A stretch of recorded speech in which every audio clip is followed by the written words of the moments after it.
Hello everybody, Josh12 back here again with another video, and I'm here with another Dragon Ball Super review. Yes, I'm here to give you my official review for Dragon Ball Super, the manga, Chapter 16. Now, of course, if you've not seen the latest chapter of Dragon Ball Super, I do recommend everyone go check it out because this review will contain spoilers. But that being said, let's get into the latest chapter of Dragon Ball Super, the manga. Now, overall, when it comes to the latest chapters of the manga, it's really been off and on. It's really either going to be good or it's going to be crap, and usually it's been either or of the latter. However, this chapter was pretty freaking badass, I'm not going to lie. I know I'm kind of late to the party here when it comes to reviewing this chapter. However, that has a lot to do with the fact that when the chapter was released, we only had the rough leakage screenshots of the chapters, and I feel like the best way to do this review was just to wait until the leaks became official and I can get all the real translations and all the really good screenshots and all their HD quality,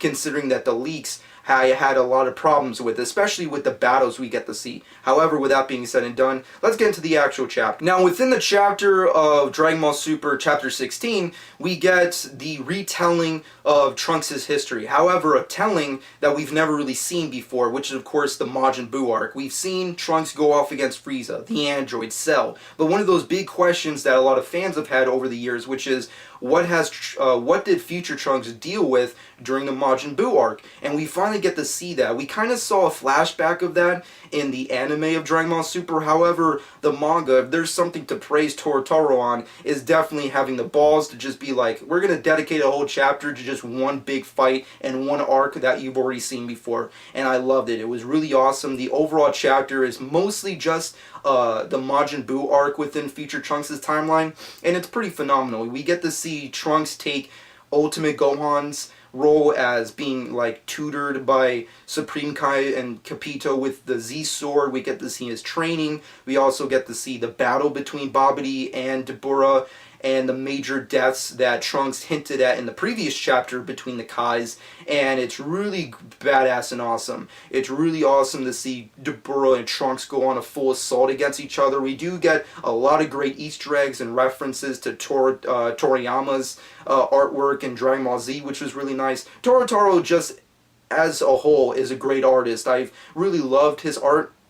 And if you have checked out my previous reviews of the chapters of Dragon Ball Super, then you would know that I do praise Toyotaro's artistry. I think he's really good, and he really knows how to get his own flavor on the page at the same time putting a lot of Toriyama-isms within his art. So really good all-around A+ work here, and the battle itself was awesome. It's pretty much, I think, one of his best works when it comes to a battle, and the Dabura stuff was really good. I always liked that character for some reason, and it's really cool to see him come back, and even though he does get assaulted and destroyed by Super Saiyan 2 Trunks, it still was awesome to see him again. However, disregarding any of this stuff, we do transition into present time, where this was just a retelling that Trunks does and gives within the Z Warriors and Beerus and Whis, and the majority of the in-time, real-time stuff is mostly just Black in future Trunks' timeline trying to figure a way to find Trunks and annihilate him,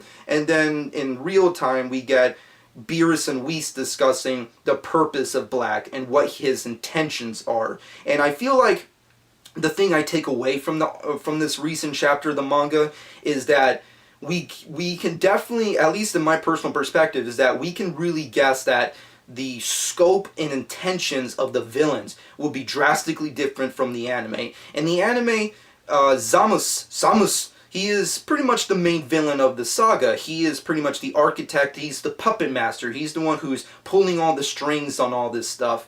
And Black is kind of like his enforcer. He's the one who's doing all the man work. He's kind of like the Bane to Zamu's Talia al Ghul, if you will. And it's really interesting how the anime is approaching it. However, based off the dialogue and script work that Toyotarō did in this recent chapter, it kind of feels like the intentions and motives of the villains might be different from the anime, because during their discussions, Beerus and Whis discussed the fact that if Black is capable of doing what he's doing, he's obviously on par with gods, and if he's traveling through worlds to annihilate Kais, or what have you, then that possibly means that he's trying to rule a world without a god of destruction, and he could come to our world to do the same thing, to annihilate Beerus, the Lord of Destruction. And that's also hinted through dialogue that Black has within the chapter, where Black discusses the fact that once he comes into the scene, once the Majin Buu arc is done within Future Trunks' timeline, is that he has reached a world that doesn't have Kais, which means, vice versa, there is no gods of destruction. And it's kind of hinted at the fact that he's been traveling through multiple alternate universes and parallel worlds where Supreme Kais and God's Destructions are, and he's trying to get to one that doesn't have that. So it's very interesting to see how the motives and intentions of the villains are. Granted, I'm pretty sure once we get closer to the end of the arc in the manga, it'll coincide a little closer with the anime. But seeing as how the manga in general likes to do things differently than the anime, then I'm pretty sure there'll be some drastic changes. Seeing as how the anime version, Black is just out to get more power, while Samus just wants to create a world without mortals, without living mortals, if you will. Gods are the only superior species that should exist in Samus' eyes. However, with that being said and done, we also do get the introduction of Samus within the manga, and that's pretty much the main thing I have a problem with, because once we enter Samus, we get to see his world. It's pretty much similar to the anime version. We do see Goasha and stuff. The Kais decide to go visit them in Universe 10 or wherever there are, and they have a battle between Capito and Samus, which I didn't really understand. It's kind of like just the manga's version of introducing these characters, but I just feel like if we had to compare and contrast, the manga chapter 16 did a better job at retelling Trunks' history during the Majin Buu arc. However, the anime did a better way of introducing the character Samus. I just didn't like the idea of Capito and Samus fighting. I feel like they should have just did what the anime did, which is just have Goku, Beerus, and Whis show up and have a little sparring session between Goku and Samus. But if there is anything to take away from their get-together between the Kais, is that this chapter is hinting at the fact of Samus being aware of Goku, being aware of Beerus, the Lord of Destruction, and all these other crazy things that have been happening within our universe, which I'm guessing is Universe 7. So it is what it is. Overall, I really enjoyed the latest chapter, Dragon Ball Super. I love the battle between Trunks and Dabura. I love the comedy, the references, the Easter eggs to Toriyama's artwork in the original Dragon Ball manga. I always love those stuff that Toyotarō puts in there.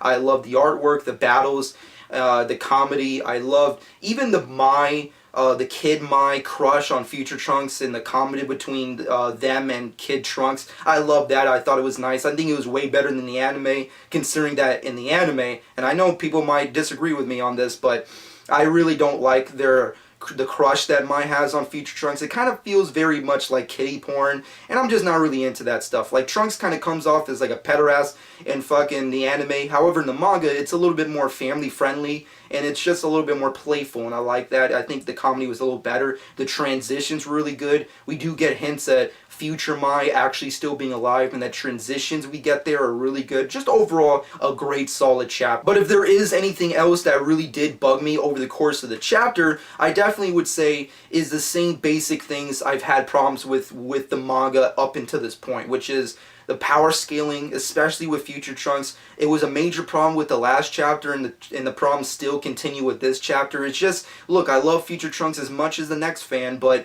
it still, to this day, makes no sense to me how powerful Trunks is. I mean, yes, he's had training with Supreme Kai, he trained with the Z-Sword, but how did he get so powerful? I mean, like, as a Super Saiyan 2, he's doing these incredible things in this timeline and in real time. I mean, like, I'm just saying, if Goku has to become God mode to stop Trunks, it just makes no sense. So the power scaling continues to be a problem with me, which, it is what it is. Not to mention the convolution and retconning it continues to create over the course of the run of the manga, and I guess the anime to an extent. I just feel like at this point in time, what I really would appreciate and love to see out of Dragon Ball Super or the franchise itself is that if we're going to continue as fans to get 2 renditions of Toriyama's work, I would love to just see Toriyama's original drafts. You know, I'm just saying, like, someone in Japan, tell that fucking guy to get on Twitter and just release, like, whenever the newest anime episode comes out or the latest chapter, just release as like a tag along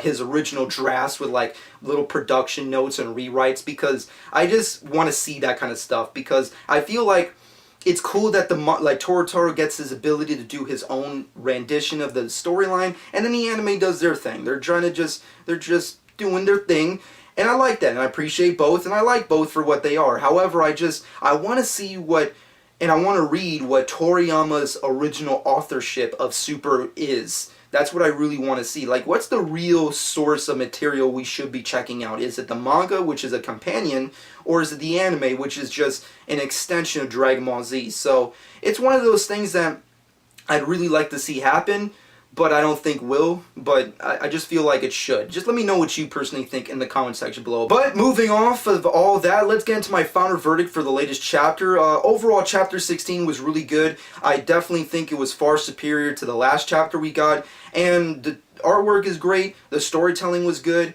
I loved the flashback between Trunks and the Majin Buu arc. I thought it was phenomenal, and of course we got more motivations and extensions of Black, and of course we get the introduction of Samus, so a lot of story progress here. So it's just going to be interesting how the story and arc and saga continues to progress within the manga. But overall, let me know what you personally think in the comment section below. My final verdict for this chapter has to be a solid 9 out of 10. I really enjoyed this chapter. Yes, there were certain things that did bug me, but overall it was good. It was funny, it was epic, it was badass, the art was on point, the storytelling was on point, and the comedy was really good.